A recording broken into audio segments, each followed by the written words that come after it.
Assalamualaikum warahmatullahi wabarakatuh. Kawan, sebelum Anda memulai aktivitas hari, kita ikuti kajian Syarat Hikmah Dialog Fajar. Assalamualaikum warahmatullahi wabarakatuh. Alhamdulillah kawan, pagi ini ya, semoga semuanya dalam keadaan sehat, bahagia, bersama Suara Surabaya. Apalagi untuk Anda yang selalu menunggu program Dialog Fajar kerjasama dengan Pesantren Al-Quran Nurul Falah Surabaya. Pagi ini sudah ada Ustadz Mim kawan yang hadir di studio. Assalamualaikum Ustadz Mim Saiful Hadi. Waalaikumsalam warahmatullahi wabarakatuh. Alhamdulillah, luar biasa, pasti begitu. Mantap. Iya, karena memang itu mindset ya Ustadz Mim. Iya. Apa yang kita ucapkan tuh kadang langsung gitu loh Ustadz ya. Iya. Nyetrum istilahnya begitu. Kalau Ustadz Mim sudah semangat ini Masya Allah. Kalau Mbak Ayu tanyanya, Ustadz sehat? Alhamdulillah sehat, luar biasa itu. Luar biasa. Kalau luar biasa, Allahu Akbar. Iya Ustadz. Ustadz Mim pagi ini boleh ya kita ngobrol seputar amalan gitu. Amalan begitu ya Ustadz. Iya. Di benak kita masyarakat umum itu kalau yang namanya amal itu insya Allah dengan harapan diterima. Iya. Tapi ternyata ada yang nggak diterima gitu katanya Ustadz. Apa saja Ustadz Mim amal yang sudah pasti diterima Allah, dan apakah ada juga yang nggak diterima Allah gitu? Iya. Oh enggak Ustadz Mim. Ya, baik. Terima kasih Mbak Ayu, terima kasih kawan-kawan semuanya. Puji syukur alhamdulillah kehadirat Allah Subhanahu wa taala yang memberi kita banyak sekali pada pagi hari ini, yang kita tidak bisa menghitung, tidak bisa menaksir berapa nilai dan jumlah yang telah kita nikmati hingga detik ini. Salawat dan salam tersanjung kepada junjungan kita Rasulullah Muhammad SAW beserta keluarga dan para sahabatnya semuanya. Mbak Ayu dan kawan-kawan semuanya yang dirahmati oleh Allah, saya akan petikkan sebuah hadis Rasulullah yang diriwayatkan oleh Imam Muslim. Bismillahirrahmanirrahim. An Aisyata annaha kanat taqul qala Rasulullah sallallahu alaihi wasallam saddidu wa qaribu wa abshiru fa innahu la yudkhilal jannata ahadan amaluh. Qalu wala anta ya Rasulullah? Qala wala ana illa ayyataghammadani Allahu minhu birahmah wa'lamu anna akhabbal amali ilallahi adwamuhu wa in qalla. Dari Aisyah radhiyallahu anha, dia berkata Rasulullah sallallahu alaihi wasallam telah bersabda, perbaikilah dirimu, ucapkanlah kebaikan dan sampaikanlah kabar yang menyenangkan. Sesungguhnya amal seseorang tidak dapat memasukkannya ke dalam surga. Para sahabat bertanya, apakah termasuk amal perbuatan engkau juga ya Rasulullah? Rasulullah menjawab, ya, termasuk juga amal perbuatanku, kecuali apabila Allah melimpahi rahmatnya kepadaku.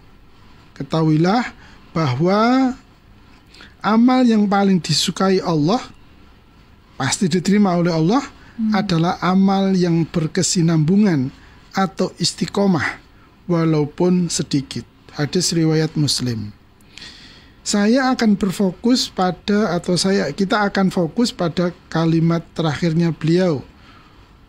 Wa'lamu anna ahabbul amali inda ilallahi adwamuhu wa in qalla. Bahwa amal yang diterima oleh Allah atau yang paling disukai oleh Allah itu adalah amalan yang dilakukan secara berkesinambungan atau istiqomah.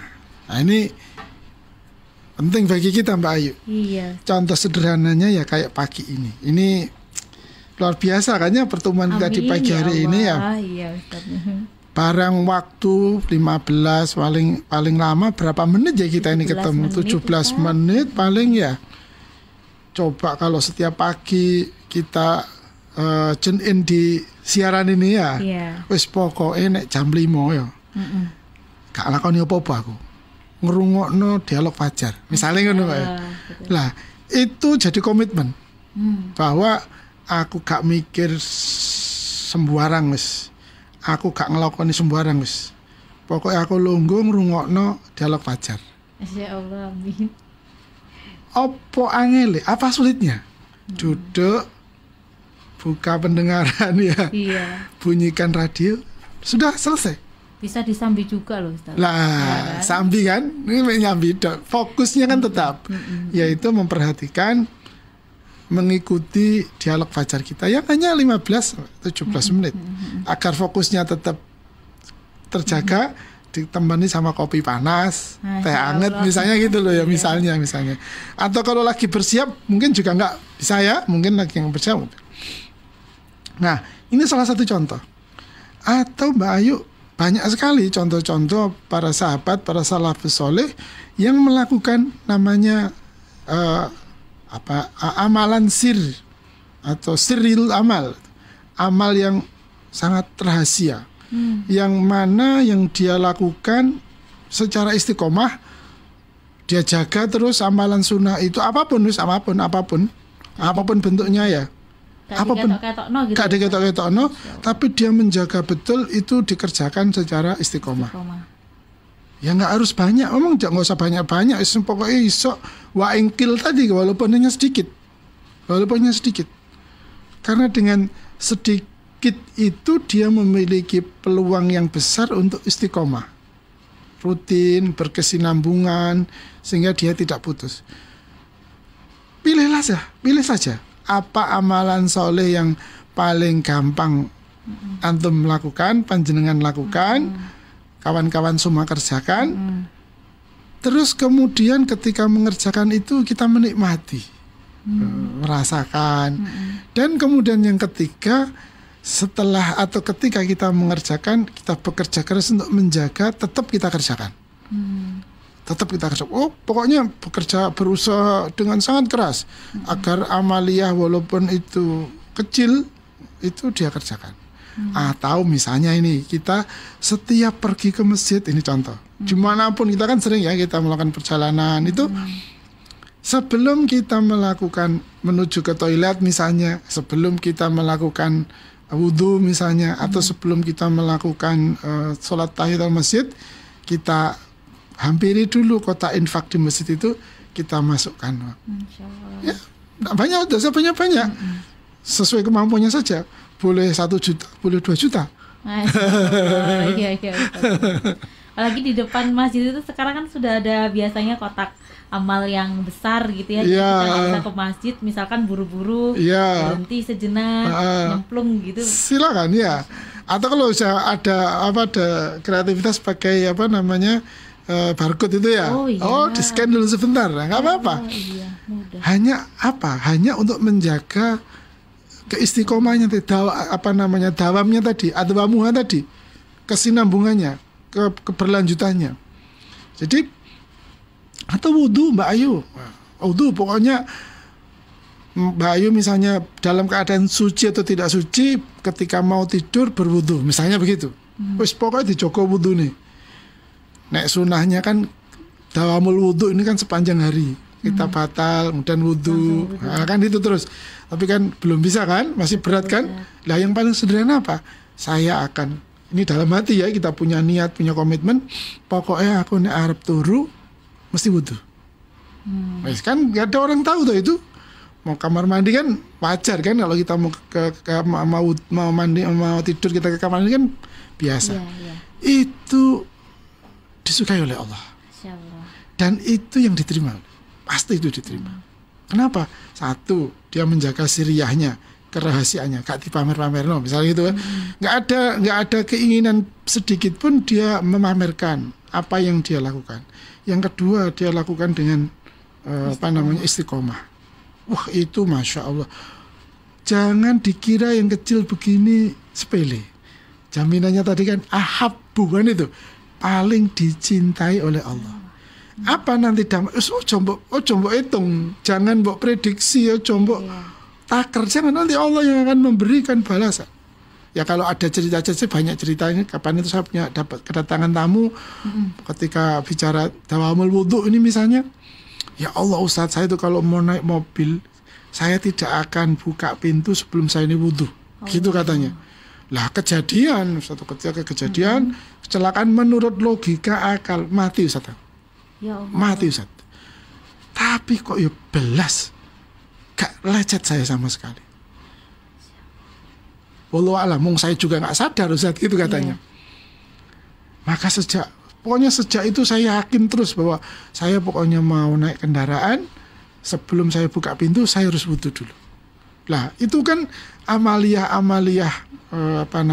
siriyah yang kita jaga keberlangsungannya, yang kita jaga dawamnya, keberlanjutannya, sehingga secara spiritual, secara ruhiyah kita akan terbimbing, kita akan terjaga, kita akan terbina, sehingga apa yang kita dapat, wallahu a'lam bishawab, Allah yang akan memberikan ganjaran kepada kita sesuai dengan kebutuhan kita, karena Allah sangat maha tahu kan terhadap apa yang menjadi kebutuhan kita. Sehingga Masya Allah, ya kalau orang bilang menjadi ada karomahnya gitu ya, ada pokoknya ajaib iki, masuk mobilnya kayak ngono gak lapo-lapo misalnya gitu. Kita tidak tahu apa amalan siriyahnya yang dia lakukan, yang secara istiqomah atau dawam tadi yang berkesinambungan, sehingga amaliyahnya yang berkesinambungan itulah yang akan menjadi penjaga, pendamping, pengawal kehidupannya, dan kelak akan menyambut dia ketika sudah meninggalkan kehidupan dunia ini. Pertanyaannya Ustadz. Iya, ya apa pertanyaannya? Semeneng ditakoki iku. Iya Ustadz, soalnya memunculkan pertanyaan juga akhirnya Ustadz ya, menjaga supaya istiqomah, dan adakah durasinya Ustadz Mim? Oh, kok durasi Mbak Ayu? Kalau tanya durasi, ya sudah sepanjang hidup saja kita punya tekad.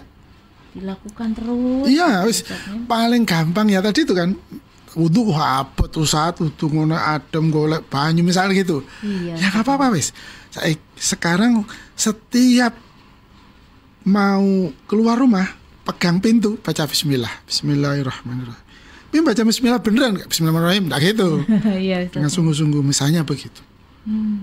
Artinya amaliyah itu walaupun baca bismillahirrahmanirrahim kan nggak butuh modal sih kan itu ya, nggak butuh tenaga yang berlebihan, tetapi dia jaga betul. Setiap aku pegang pintu, apapun pintu misalnya gitu, kalau saya mau masuk, saya mesti baca bismillah. Kan nggak sulit juga itu. Iya, sudah apa saja misalnya, apa saja silakan, sehingga kita punya siriyah tadi, rahasia yang terus kita jaga sebagai pengikat, pelindung, pengawal kebaikan-kebaikan yang kita lakukan.